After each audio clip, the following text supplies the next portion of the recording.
তোমরা সবাই কেমন আছো? আশা করি সবাই ভালো আছো, সুস্থ আছো। আমরাও ভালো আছি। আর এই দেখছো আমার দিদির হাতে একটা স্টিকার। তা কে লাগিয়েছে বলো তো? এটা কাজটা হলো মিঠি। কোথা থেকে একটা স্টিকার পেয়েছে, ওটা ওর হাতে লাগিয়ে দিয়েছে।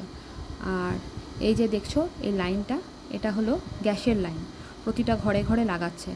আমাদের কিন্তু আমি যেখানে থাকি বাগুইহাটিতে, ওখানে কিন্তু লাগিয়ে দিয়ে যায়নি। জানি না লাগিয়েছে কিনা, কিন্তু দুর্গাপুরে কিন্তু অনেক অনেক বাড়িতে কিন্তু লাগিয়ে দিচ্ছে।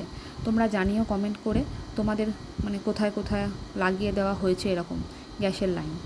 আর তোমাদের বলেছিলাম না আমি চুলচুলির পাটা দেখাবো, তো এই দেখো চুলচুলি বসে আছে, আর মিঠি কিন্তু ওকে কিন্তু আদর করে যাবে, ডিস্টার্ব করবে, মানে ওকে বসে থাকতে দেয় না, শুধু আদর করতে থাকে। আর এই দেখো পাটা, এই পাটাই হলো ওর প্রবলেমটা। ছোটোবেলায় যখন ও জন্মেছিল তখন কিন্তু পাটা একটু প্যারালাইসিস টাইপের মতন ছিল, না ভাঙা ছিল বলতে পারবো না আমি, ভাঙাই ছিল মনে হয়। তখন ওর পাটাকে ঘরে ডাক্তার এসে প্লাস্টার করে দিয়েছিল, তারপর থেকে ওর পাটা ওরকমই হয়ে গেছে। তাই মিঠিকে বলেছিলাম মিঠি এখানে খাবে, তাই দিদি ওদেরকে খেতে দিয়ে দিয়েছে। ওরা আর ডাইনিং টেবিলে বসতে পারছে না, ওদের ওখানটা খুব গরম, তা ঘরে এসি চালিয়েই ওরা এখন খাওয়া দাওয়া করে।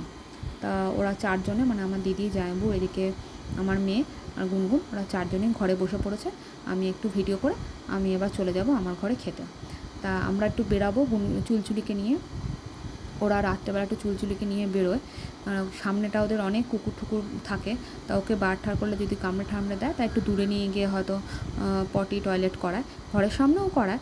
তা জামাইবু আজকে একটুখানি বেরিয়েছিল গাড়ি নিয়ে। দেখো চুলচুলির গুনগুনকে টেনে নিয়ে যাচ্ছে, গাড়ির আওয়াজ পেলেই হলো ও গাড়িতে উঠে একদম মানে ফার্স্ট সিটে বসবে, আর নয়তো পেছন সিটে বসলে ওর ভালো করে ঘোরা ঠোরা হয় না।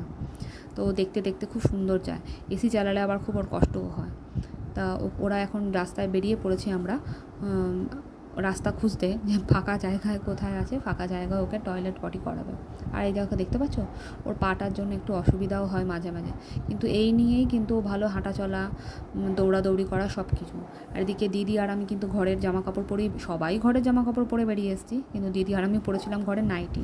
ওই নাইটি পরেই বেরিয়ে পড়েছি। আর দেখো দূরে ওই চাঁদটা কি ভালো লাগছে গাছের ফাঁক দিয়ে দেখতে, মানে সুন্দর গোল চাঁদটা হয়ে উঠেছে। আর এদিকটা তো এত সবুজ, তো আর সবুজের মধ্যখান দিকে কালো কালো হয়ে আছে গাছের ডালগুলো, কি ভালোই না লাগছে।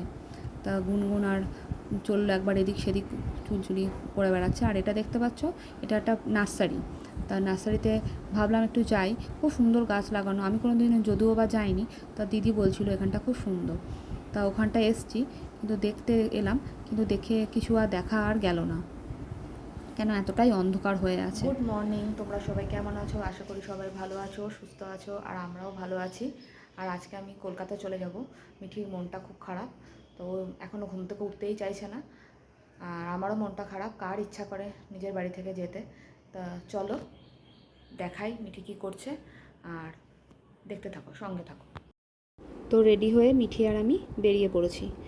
আর এই যে আমি, মিঠি, এদিকে বাবা বাবা আমাকে আর মিঠিকে ছাড়তে এসছে।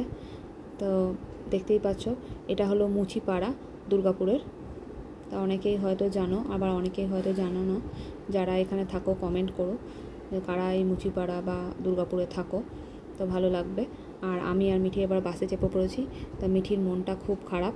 মিঠি এখন মানে শুধু আমাকে দোষারোপ করছে, মা তুমি বাজে, তুমি আরও 2 দিন থাকলে না কেন। আর চলে আসার কারণ হলো মিঠিদের স্কুলের আজকে একটা মিটিং ছিল, তাই।